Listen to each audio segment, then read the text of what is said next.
भगवान राम मर्यादा पुरुषोत्तम के रूप में जाने जाते रहे हैं।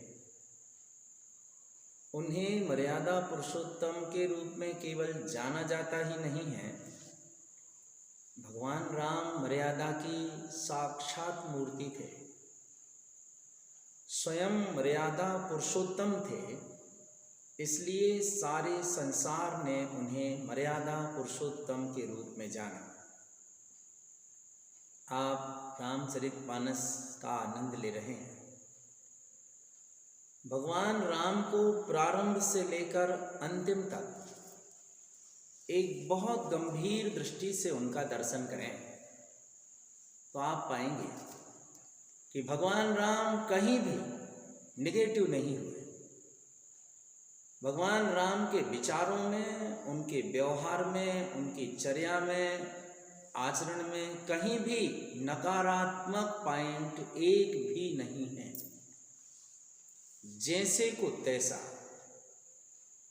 जानना, देखना, समझना और विवेक की इतनी सर्वोत्कृष्ट पराकाष्ठा कि संसार बहुत नीचे रह जाता है भगवान राम के लिए। और वे देखते हैं सत्य क्या है, वास्तविकता क्या है।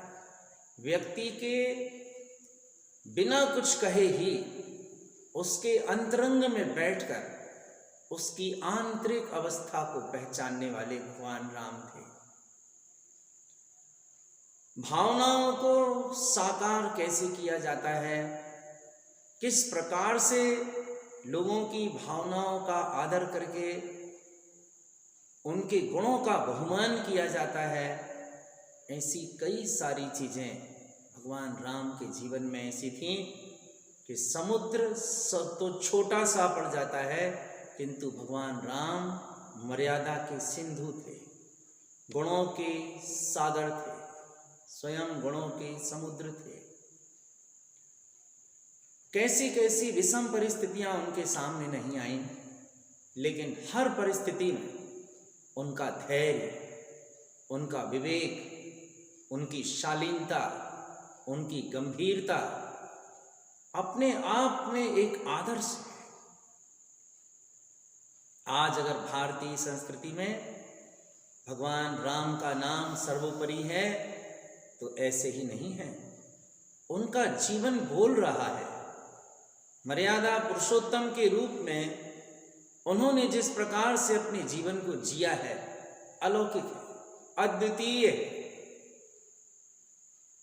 मनुष्यों से मनुष्यों की तरह, संतों से संतों की तरह, ऋषियों से ऋषियों की तरह, देवताओं से देवताओं की तरह, असुरों से असुरों की तरह।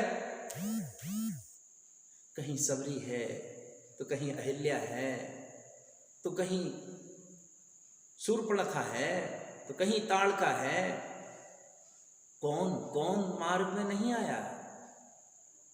और जितनी भी विषमताएं आईं, उन सबको भगवान राम ने जिस धैर्य पूर्वक लिया, उसको हम शब्दों से नहीं कह सकते। एक तरफ राम है, दूसरे तरफ भरत है। भरत जैसा भाई, राम जैसा मर्यादा पुरुषोत्तम, इनकी कोई बात ही अलग है। भगवान राम को 14 वर्ष के लिए वनवास जाने का वरदान मांग लिया माता श्री कैकेयी ने। पुत्र भरत के लिए राज्य मांग लिया। होने वाला था राज्याभिषेक प्रभु श्री राम का, और रातों रात घटना कहां से कहां परिवर्तित हो गई, हम कल्पना भी नहीं कर सकते। लेकिन जब भगवान राम के ज्ञान में ये बात आई तो उन्होंने एक ही बात कही, ये सब विधि न है, ये सब होनहार है, ये होनी है। और जो भी ज्ञानी पुरुष हैं, विवेकवान हैं, वे भी इस बात को समझते हैं कि संसार में स्वार्थ की भी अपनी एक पराकाष्ठा हो सकती है और भगवान राम के त्याग की भी एक पराकाष्ठा हो सकती है। दूसरी ओर भरत का त्याग कि घर में रहकर भी घर में आसक्त नहीं होना।